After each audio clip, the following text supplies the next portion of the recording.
Skúsme si na chvíľu predstaviť pomoc, ktorá je nielen súcitná, ale aj okamžitá. Pomoc, ktorá príde rýchlosťou myšlienky, presne v tom momente, keď sa zdá, že je už všetko stratené.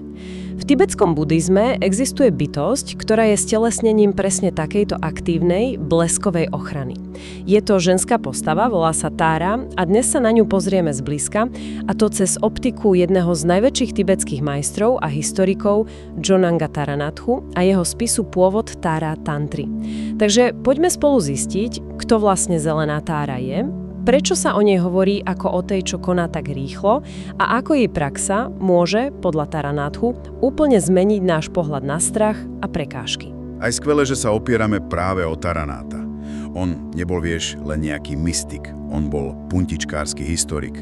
Jeho text nie je len zbierkou legend, je to skôr taká duchovná a historická mapa, ktorá sleduje Tárinu líniu od jej úplných počiatkov v Indii až po Tibet. Je to naozaj kľúč k pochopeniu nielen samotnej Táry, ale aj hĺbky a autenticity celej tantrickej praxe, ktorú predstavuje. Dobre, tak poďme úplne na začiatok. Kde sa Tára vlastne vzala? Taranata rozpráva naozaj fascinujúci príbeh, ktorý sa odohral pred nespočetnými vekami. Bol to príbeh princezny menom Ješedáva, čo sa dá preložiť ako mesiac múdrosti. Jej oddanosť bola z nášho pohľadu asi až nepochopiteľná. Milióny rokov slúžila a prinášala obety vtedajšiemu budhovi, ktorý sa volal Dundubhisvara. A práve tu nastáva ten absolútne kľúčový moment, ktorý definuje celú jej podstaty. Mnísi, ohromení jej zásluhami, jej s dobrým úmyslom poradili. Mala by si sa teraz modliť, aby si sa v ďalšom živote narodila ako muž, pretože len v mužskom tele môžeš dosiahnuť plné osvietenie. V tej dobe to bola úplne štandardná predstava. No jej odpoveď bola na tú dobu neskutočne revolučná, priam šokujúca. To ma zaujíma, takže v dobe, kedy bolo najvyšším cieľom stať sa mužom, ona v podstate povedala: nie, ďakujem. Čo presne im odpovedala? Povedala a Taranata to zaznamenal.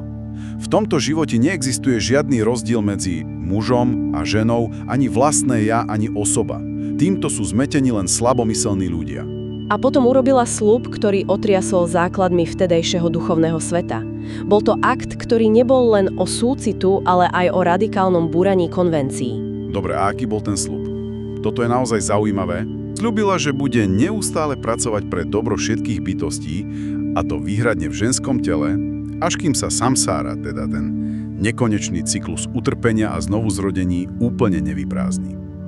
V momente, keď to vyslovila, jej vtedajší Buddha predpovedal, že dosiahne dokonalé osvietenie a dal jej meno Tára, čo znamená vysloboditeľka. Stala sa ženským Buddhom nie napriek tomu, že bola žena, ale práve preto. To je neuveriteľné. Takže ona sa úplne vedome rozhodla zostať v cykle existencie v ženskej forme, len aby mohla byť neustále k dispozícii a pomáhať. To je nesmierne silné. Presne tak. A jej sľub rozhodne neostalo len pri slovách. Taranátov v texte doslova nabitý príbehmi, kde Tára priamo zasahuje. Je známa ako ochrankyňa pred 8 veľkými strachmi. A čo je fascinujúce, tieto strachy nie sú len vonkajšie hrozby, ako by sa mohlo zdať. Sú to archetypy našich vnútorných démonov. Poďme si ich prejsť. Levy napríklad symbolizujú našu pýchu a aroganciu. Divoké slony, ktoré všetko ničia, sú obrazom našej nevedomosti. Oheň je nekontrolovateľný hnev a jedovaté hady sú zase žiarlivosť, ktorá nás zožiera zvnútra. A pokračuje to ďalej. Zlodejia to nie sú len tí, čo kradnú majetok. Z duchovného hľadiska sú to extrémne a nesprávne názory, ktoré nám kradnú schopnosť vidieť pravdu. Väzenie je naša vlastná chamtivosť, ktorá nás spútava. Potopy sú naše túžby a závislosti, ktoré nás strhávajú so sebou. A démoni sú naše paralizujúce pochybnosti. Je fascinujúce, ako tisícročia starý text v podstate popisuje to, čo dnes nazývame kognitívnymi skresleniami alebo psychologickými pascami. To je skvelý postreh, strach zo zlodejov ako extrémne názory. Veď to je presný opis toho, ako nás dnes sociálne siete a informačné bubliny okradajú o schopnosť kriticky myslieť. A to väzenie chamtivosti, to je predsa motor konzumerizmu. A Tára Naháta nám dáva konkrétne príklady, ako Tára v takýchto situáciách pomáha však. Áno, a tie príbehy sú neuveriteľne živé a priame. Napríklad ten o strachu z ohňa. Mužovi horel dom, bol v úplnom zúfalstve, oheň bol všade.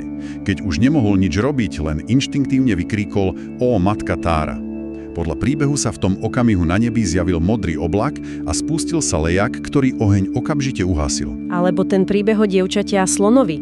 12-ročné dievča si v lese zbierala kvety, keď sa proti nej vyrútil rozúrený slon. V totálnej panike si spomenula na meno Tára. A v momente, keď ho vyslovila, slon sa zastavil, sklonil hlavu a pokľakol pred ňou. Presne. Takže na budúce, keď ťa v práci niekto poriadne nahnevá, stačí si spomenúť na Táru. Samozrejme žartujem. Ale vážne, ten príbeh nádherne ukazuje, že nejde o nejakú mágiu, ale o zmenu vnútornej energie, ktorá má potom vplyv aj na vonkajšie okolie. Skrotenie slona je skrotenie našej vlastnej divokej mysle. Počkaj, ale toto mi teraz vrta v hlave. Hovoríme o príbehoch, kde stačí zakričať jej meno a z neba sa spustí dážď. To znie ako prosba k vonkajšej sile, takmer ako k svetcovi v iných tradíciách. Ale v názve spisu je slovo tantra. A to, pokiaľ viem, je predovšetkým o vnútornej práci so sebou samým. Ako tieto dve veci idú dokopy? Kde je ten háčik? To je absolútne kľúčová otázka a presne v tom je genialita tantry. Áno, na jednej úrovni je Tára vnímaná ako vonkajšia pomocnička. Ale podstata tantrickej praxe je oveľa hlbšia. Cieľom nie je len donekonečna prosiť vonkajšie božstvo o záchranu. Cieľom je prebudiť a stotožniť sa s Tárinými vlastnosťami priamo v sebe. Uvedomiť si, že tá nebojáznosť, ten súcit a tá múdrosť, ktoré ona reprezentuje, sú v skutočnosti našim vlastným, hlboko ukrytým potenciálom. Aha. Takže ona je akoby zrkadlom toho najlepšieho v nás. Ako to teda funguje v praxi? Ako sa s týmto zrkadlom pracuje? Základné nástroje sú vizualizácia a práca s mantrou. Pri vizualizácii si meditujúci nepredstavuje len nejaký obrázok. Snaží sa vytvoriť živú, trojrozmernú predstavu Táry do najmenších detailov. Jej telo má zelenú farbu, ktorá symbolizuje osvietenú, aktívnu a úspešnú činnosť. Jej pravá ruka je v geste darovania, je pripravená dať čokoľvek, od materiálnej pomoci až po najvyššie duchovné poznanie. V ľavej ruke drží stonku modrého kvetu utpala, symbol čistoty a sily prebudenej mysle. A toto nie je, len denné snívanie. Je to disciplinovaná práca s myslou, ktorá ju trénuje a postupne transformuje. Dobre, a čo tá slávna mantra Om Táre Tude Svaha? Mnohí ju poznajú, ale čo to vlastne je? Je to nejaké magické zaklínadlo? Vôbec nie. Predstav si to ako ladenie rádia. Naša myseľ je neustále plná šumu starostí, plánov, spomienok, úzkostí. Je to neustály statický šum. Mantra je frekvencia, na ktorú sa potrebuješ naladiť, aby si ten šum prekryl a zachytil čistý signál. A tým signálom je Tárina esencia. Nejde ani tak o doslovný preklad slov, ako o vibráciu, ktorá rezonuje s kvalitami súcitu a odvahy priamo v nás. Je to nástroj, ktorý nás ladí na jej vlnu. Rozumiem. Takže ak to zhrniem, ide o to, že sa postupne prestávam vnímať ako tá malá, oddelená a ustrachaná bytosť. A začínam sa identifikovať s Tárinou odvahou a súcitom. Prekažky a strachy sa potom zdajú byť menšie, nie preto, že by sa zmenili oni, ale preto, že sa mení môj vnútorný postoj k ním. Zväčšujem svoj vnútorný priestor. Vedome stotožníš s archetypom absolútnej nebojacnosti, začneš túto kvalitu aktivovať aj v sebe. Už nie si len pasívnou obeťou okolností, ale stávaš sa aktívnym činiteľom, ktorý dokáže výzvam čeliť s pokojom a odvahou. A vieš, čo je na tom najkrajšie? Tára neváha. To symbolizuje jej ikonografia. Jej pravá noha je vždy vystretá, pripravená v zlomku sekundy vstať a prísť na pomoc. To ma privádza k ďalšej otázke. Prečo bola Tára taká extrémne dôležitá práve pre Taranátu a jeho školu Jonang? Bol v tom nejaký špeciálny dôvod? Áno, a bol to dôvod filozofický a veľmi hlboký. Tradícia Jonang, ku ktorej patril, je známa svojím pohľadom nazývaným Zhentong. Aby sme to zjednodušili, predstav si to takto. Väčšina ostatných buddhistických škôl hovorí, že naša najhlbšia podstata je ako prázdny priestor, čistý, neobmedzený, ale v zásade prázdny od akýchkoľvek vlastností. To je pohľad Rangtong. Dobre, chápem. Ako čisté plátno. Presne. Ale pohľad Zhentong hovorí niečo iné, niečo veľmi optimistické. Hovorí, áno, naša podstata je prázdna od všetkých dočasných nečistôt, ako sú mraky na oblohe. Ale samotná obloha nie je len prázdna.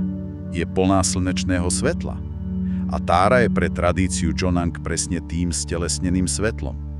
Ona je živým dôkazom toho, že naša najhlbšia podstata nie je len prázdna, ale je prirodzene naplnená všetkými dokonalými kvalitami. Súcitom, múdrosťou, silou a radosťou. Takže meditácia na ňu nie je o tom, že sa snažíme niečo umelo vytvoriť, ale skôr o tom, že odhalujeme to, čo v nás už dávno je. Presne tak. Je to priama cesta, ako túto vrodenú dokonalosť sebe objaviť. A práve preto sa Taranatha podujal na tú obrovskú prácu. Systematicky zozbieral všetky príbehy a línie prenosu, aby ukázal, že Taranatha praxe má neprerušené korene siahajúce až k najlepším indickým majstrom. Chcel tým potvrdiť jej autenticitu a hlavne jej nesmiernu transformačnú silu. Takže keď sa na to pozrieme z nadhľadu, čo je ten najdôležitejší odkaz, ktorý si z Taranathového diela môžeme vziať? Je jasné, že Tára nie je len nejaká mytologická postava zo starých kníh.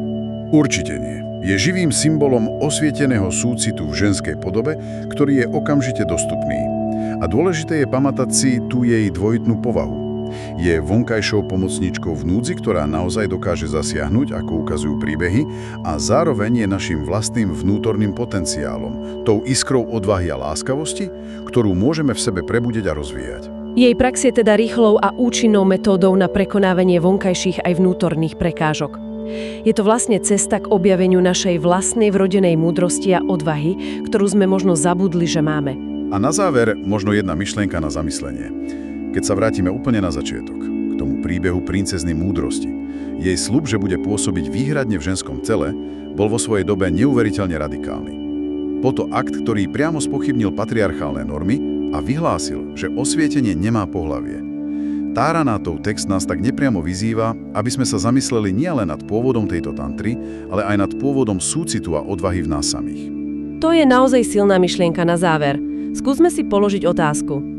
Ak Tára predstavuje náš vrodený, prirodzený potenciál mysle pre nebojácnu a aktívnu láskavosť, aké vonkajšie či vnútorné strachy v našom živote by sme mohli prekonať, keby sme sa rozhodli túto kvalitu v sebe naplno prebudiť a začať jej naozaj dôverovať?